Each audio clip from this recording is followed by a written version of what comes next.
Welcome back everyone to Welstopia, and today we're back here in the haunted house, and the job today is to actually put a little bit of haunt into the house. Now one of the big problems I've had is with lighting. I need to have it well enough lit so we don't have monsters spawning all over the place, and while having monsters here and there might not be too bad of an idea for what I'm planning, I just don't want creepers because I don't want things that blow up and mess up everything. If you got a couple of witches or skeletons or something like that, just adds to the flavor. But creepers, I don't want them. And unfortunately, there's no way to prevent creepers from spawning while allowing other creatures to do so. Thus, I need to make this place a spawn proof, and that means lit.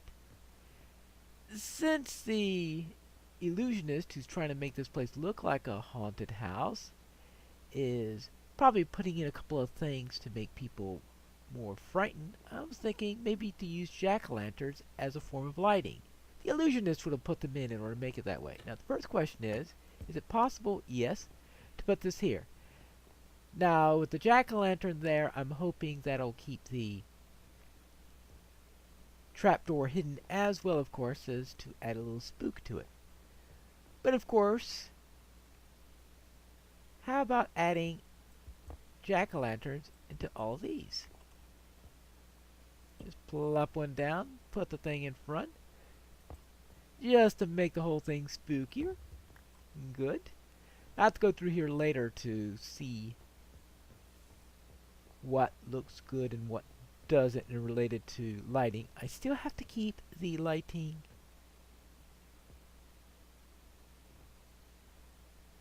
can't remember why that's that way. I'll leave it that way for now. Spooky lighting. Due to the way the table is designed, the jack-o'-lantern would have to be floating in order to work that way, but that's why it's spooky.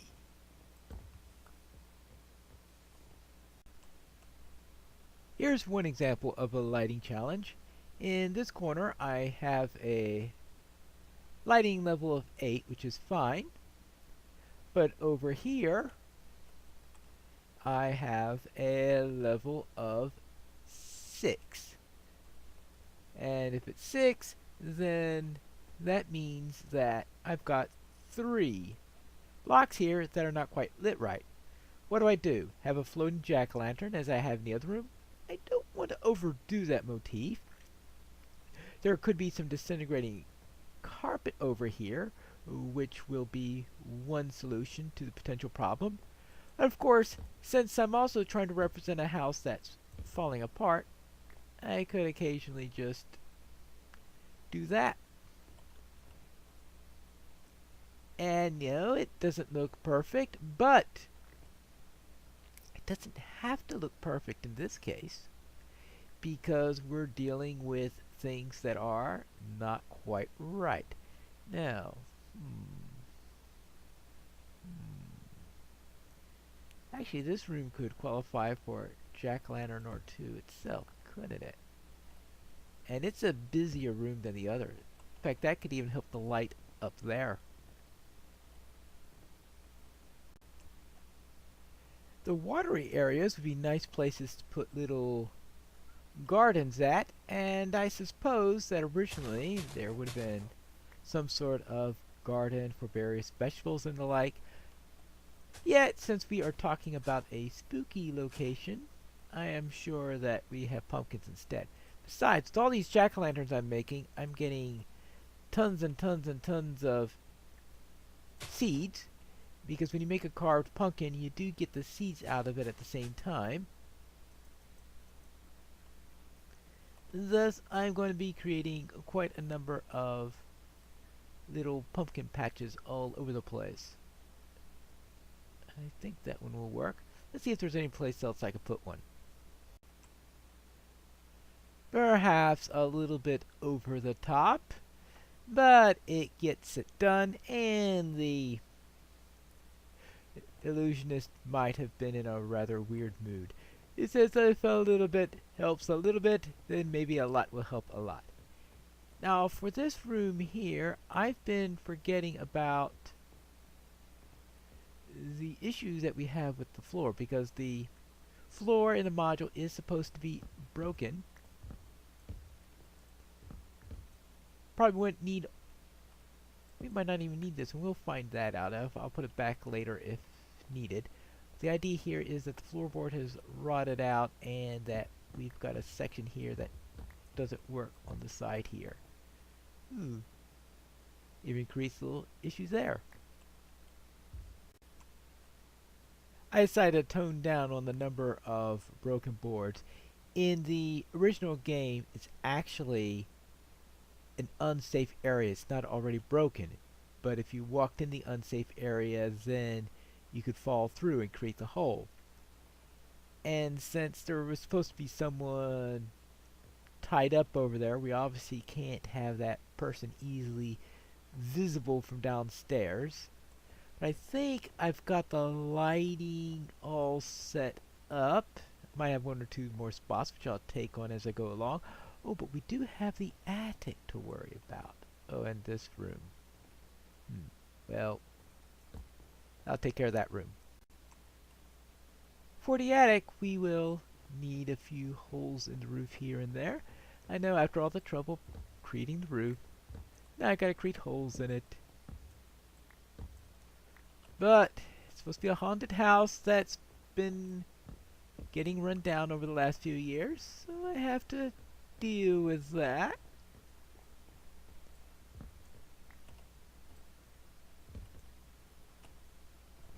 And let's see. Well then, there you go. And that'll give us a few holes here and there. Now, for lighting. I really don't want much lighting in here. Now, in the daytime, you could probably get quite a bit. So what I'm going to do is I'm going to strategically place holes in the ceiling so that at least during the daytime, nothing can spawn up here.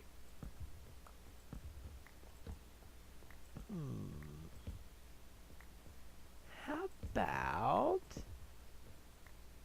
slabs? I can put slabs all over the place, and that will greatly reduce the amount of spawnable areas. It could be as if it were junk in the attic or something like that. So I could put it here and there. So wherever I find a spawnable location in the daytime, I can put a slab there. Well, I certainly don't need it next to the jack-o'-lantern. So we can have all sorts of things in here and try to get this to be as spawn-free as possible. First thing it's going to do is to reduce the number of spawnable locations, especially during the daytime. Second goal here will be to spawnable locations. Oh yes, since there are probably going to still be some spawnable locations, I'll probably make there's a bunch of junk over here that's going to keep anything from coming down. That's going to be my main goal, is to make sure that nothing can go and just spawn and give you lots of trouble. So any mobs that do spawn aren't going to have an easy time getting down. And see, it's going to be too wide for spiders, for example. So something is going to keep each of the types of mobs away. At least that's the plan. I think it's going to be hard to get this lit to the way I want it. Instead, I'm just going to say that they threw a tarp on top of everything. Where I need something specific, then I will put whatever I want on there on top of the tarp. But let's say there's a tarp here, rather than really, no one's going to put carpeting in an attic, but a tarp might be possible. It's going to take me a while to get enough carpet for all of this, so I'll do that between episodes and slowly carpet this place up. let's then head into spider webs, because there need to be plenty of spider webs in this area, because spiders really just love old D&D ignored areas. It's one of those constant themes you just run into. You go into this place where you run into a huge spider, big spider, even bigger spider, and yes, an even bigger spider. Yes, there's spiders all over the place. Let's get a few of these. Now, some of these won't be easily seen. Let's have a few that will be visible from here. I'll put in a lot more as time goes on. The idea there is just add a little here. But most of them I'm going to put up here because I want them to be where they're going to be visible from. Down here, you look up here, you don't go all the way. What do you see mainly? You see a large number of spider webs. That's what we're going to be needing up here. Now, that could be one of the obstacles that we have here. Many spider webs all over the place. So between this stairs being broken, obstacles here, you see spider webs all over the place. Yes, that's one way to discourage people from going into the attic. Let's take care of a couple of things for individual rooms. And I'll begin with the withdrawal room. We have our usual thing with a fireplace and a jack-o'-lantern for our lighting. I'll get to the bars later, but what we're going to have here are, of course, typical things such as spider webs. I want to do this in a way that looks like that there is a spider here. Now I have this spider head right there. Just get up here. Have a spider right there, so it can look like we've got a spider here. Make things a little bit more difficult for the player on the matter. Well, maybe not the best idea there. There you go. We'll have some spider webs here. So you just see the spider head coming out of the webs. So even though the spider head's not attached to anything, someone might say, oh my goodness gracious, a cave spider or something like that. And that's a nod to the original module, which has a spider in that area. Let's get this out here. This is supposed to be the withdrawing room, so I presume that there will be a couple of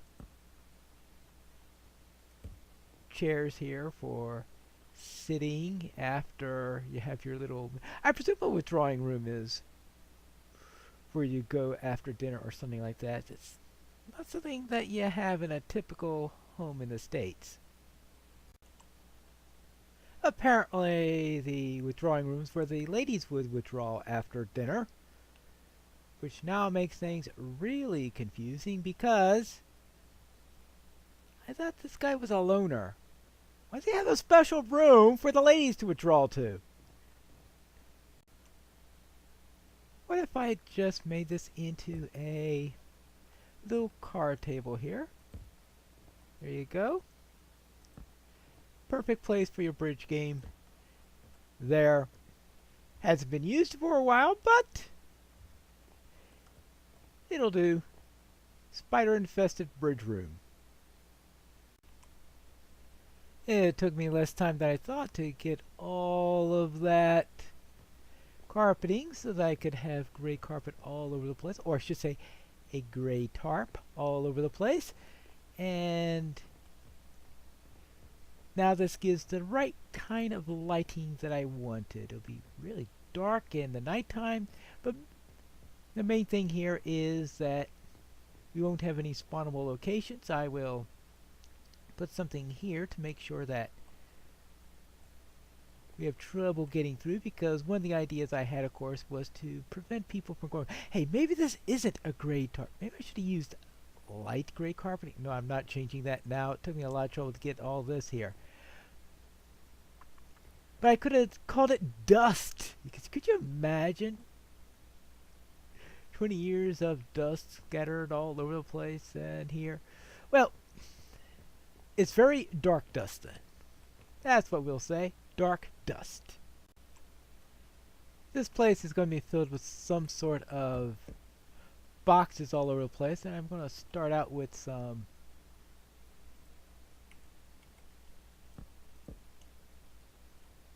crafting benches. Might be a good thing to represent these. Something on top of them to keep us from easily getting up. And I think that'll help a bit. Anything else we could use here? And let's put this up also. The idea here is that it'll be non-trivial getting around this thing. Oh. Hey, can I get it? I know. Obsessed about one torch. Alright. Let's just quit that. And 1, 2, 3. There we go. Now it should be pretty difficult to get up and around here. Good. And I think it's all non-spawnable. Ooh. I did do that right, didn't I? Yeah, everything else is carpeted. Alright, good. So they just are so filled with boxes and crates and all of that fun stuff that we're just not able to get around here. And you thought you had a messy attic, right? Then, of course, it's all moot because... Actually, I guess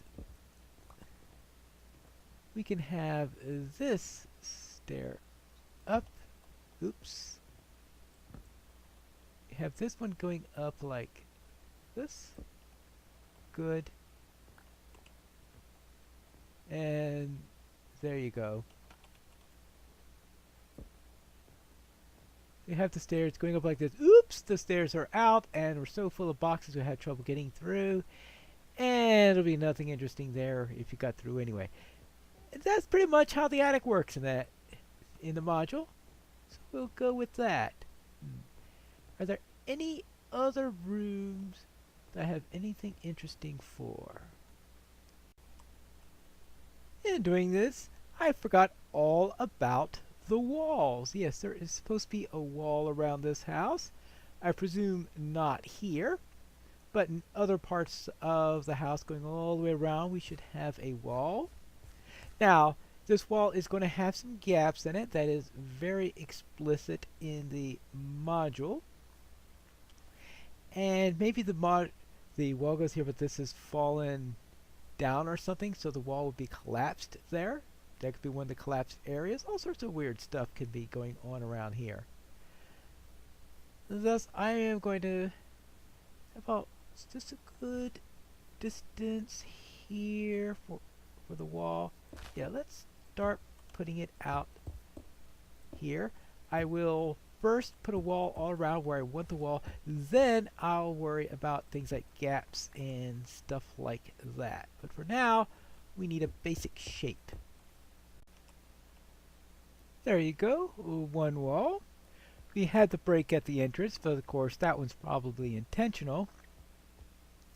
I don't have several minor breaks here, but I do have a big break right around here where we get interrupted and then we resume down here.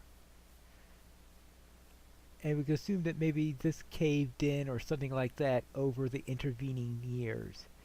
Maybe the alchemist had done something to keep this area stable, and that when he died, it no longer was stable and that it collapsed. That's always a possibility. I think we made quite a bit of progress here. But I do have a little bit more before I'll call it done. I need a few shutters to be taken off on the downstairs. Maybe add a few upstairs. Maybe I could do that between episodes. I have one more episode I'd like to have with this, and that's the one that's currently scheduled for Halloween. So obviously a good day in which to prepare an episode trying to finish a haunted house on Halloween. we'll see if I succeed in doing that in the next episode of Pineleaf Plays Minecraft, Welstopia.